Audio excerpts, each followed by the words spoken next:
Welcome back. It's the Kovacs Report with another honest comic book review, and we're going to take a look at one of the biggest books of the month, probably one of the biggest books of the year, one of the most hotly anticipated, Batman Hush 2. So it starts off with issue 158. We've got Jeph Loeb on writing duties, and Jim Lee is back making those beautiful interiors. Now, I am a graphic designer by trade, but many years ago when Hush originally came out, I also owned a comic book store. I remember this going off the charts. Everybody wanted it, everybody loved it, and it was pretty cool. Now, I've reread it recently, and it still holds some of the magic back then. But needless to say, it was a great book, and it shaped Batman from that point onwards. So, as you can imagine, Hush 2 has been hotly anticipated. Now, I'm going to jump straight in after this beautiful cover.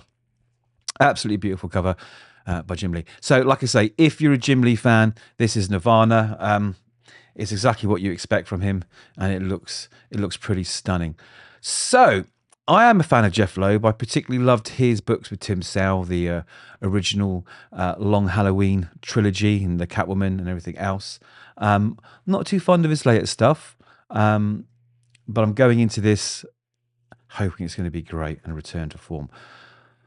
So, we begin with a caper by the Joker's goons. They're trying to release Jokerized piranhas into the reservoir, as you would expect. It's a very 60s sort of caper, not very modern. And as we go through this book, you'll see that it does sort of cater and pander to that old-fashioned style of Batman and Joker stories, which I'm not a fan of now. I wanted a bit more realistic, a bit more modern. This is Hush 2. It's so many years later. I think the story does suffer a little bit from it. Anyway, Batman's there and he's trying to foil it. And he's beating off these goons, and as he punches them, they all get, I don't know, poisoned, and their faces hiss and start melting off, and he's kicking the hell out of them. Now, Batman, being the world's greatest detective, doesn't think to look in the back of the van in time, and the Joker, with his classic weapon of choice, the crowbar, knocks the hell out of him and then kicks him into the reservoir where all these poisonous, horrible Jokerized fish are swimming around, and of course they attack him. They start nibbling him and eating him. Now, as you know, Batman's got some devices built into his cowl, so if anyone tries to take his cowl off, they get tear gassed or they get electrocuted, and that's what happened. As they bite, they set off that circuitry, and it kicks in and it electrocutes all the fish.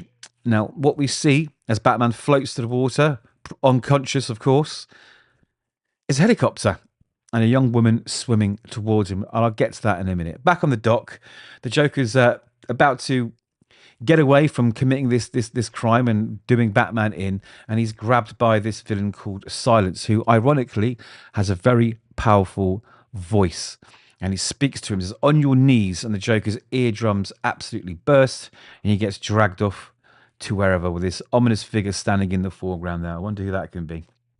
We jump to the clock tower, and old Barbara Gordon, she's there, and she realizes that Batman's gone offline. They can't contact him. They don't know where he is, and they're starting to worry what's been going on. And they're suspecting that their communication are also being jammed, which isn't good, all right? Because not many people can do that, but they figured out a way.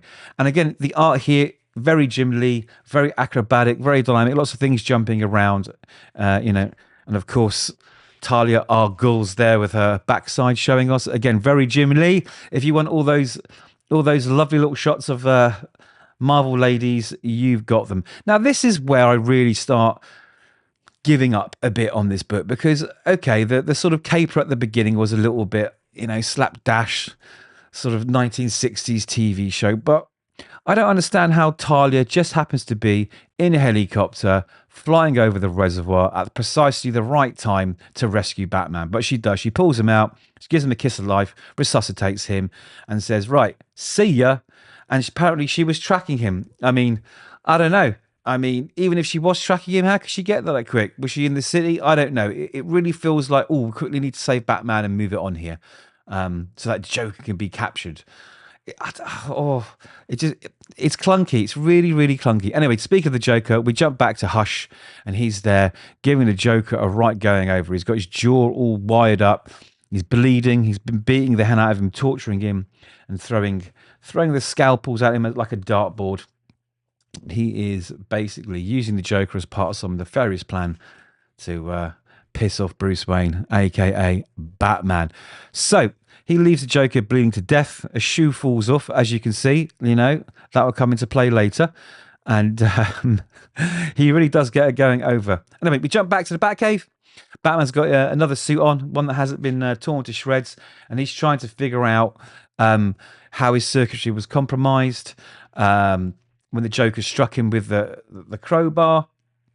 And of course, Batman's back online, so the clock tower's speaking to him. But Batman says, listen, lock everything down. We're being jammed. We're being compromised. Let's lock it all down so that they don't give the enemy any advantage over us by listening to our communication. Now, Batman's brought the shoe with him. Now, I can't, for the like of me, remember how it got there. I think maybe someone put it in there because it must have done, because Batman didn't take the shoe from the scene. So someone's broken into the Batcave and left a shoe sitting on his desk.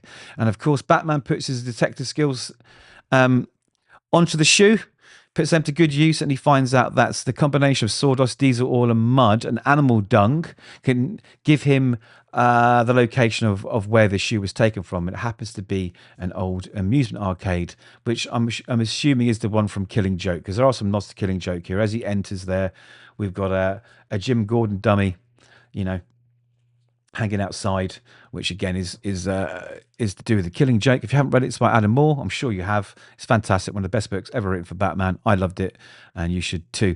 Anyway, we go through this gamut of, I'm going to say, clowny Joker 1960s style little traps. You know, I know it's typically Joker, but I just feel the Joker in 2025 could have a little bit more interesting traps and things. This seems too much of a throwback, or maybe we were there from before, you know, and, you know, he's turned up, so he's got to go through all over again. Anyway, very dramatically crashes through the glass, of course, very Jim Lee, and he finds Joker beaten and bashed with his jaw broken. So Hush has absolutely smashed his jaw. He's got scalpels, lacerations, you name it. He's not in good shape. He is dying. And there's some messages playing over the sound system, obviously taunting Batman. And we get to see little moments from the Killing Joke as well. So we see Gordon there, all trussed up in the bondage gear he got put in, being beaten. We've got Barbara after she was shot by the Joker. And we've got good old Jason Todd there, Robin, being smashed with a crowbar when he was killed in Death in the Family. So he obviously knows who Batman is, knows who Bruce is, to be able to play these things to taunt him. So Batman puts 1 and 2 together and obviously gets 3 with all the scalpels there. And he realizes that Hush is back in town. But what is his plan? And that's it. I mean, is it a bad book? No, it really isn't. Jim Lee's art is lovely. It's a Hush story. It could be more interesting, basically. I mean, I'm not enthused. I'm not like, oh my God, what is Hush up to? He managed to, you know, capture the Joker and do that to him, you know. I mean, Joker's probably my favorite DC villain. I think he's a bit tougher than that. But it's very clunky. Some of the scenes are sort of slotted in to move you to where he wants the story to be, so he can tell the story he actually wants to tell. And I'm not excited at all. I'm not excited at all. Even Jim Lee's art struggles to keep my attention on the story here, although it is very beautiful art. It is great. It is exactly what you expect. Like I said a number of times in this video, it's exactly what you expect. You're not going to be let down by the art. But all in all, there's lots of exposition. There's not a lot of explanation. There's not a lot of story. I mean, Hush has got the Joker and he's beaten him up, and come back for the next part of the story to find out what happens. And it's just a bit medium, you know, as the kids call it. It's a bit mid. Anyway, those are my thoughts. I'd be really interested to hear yours.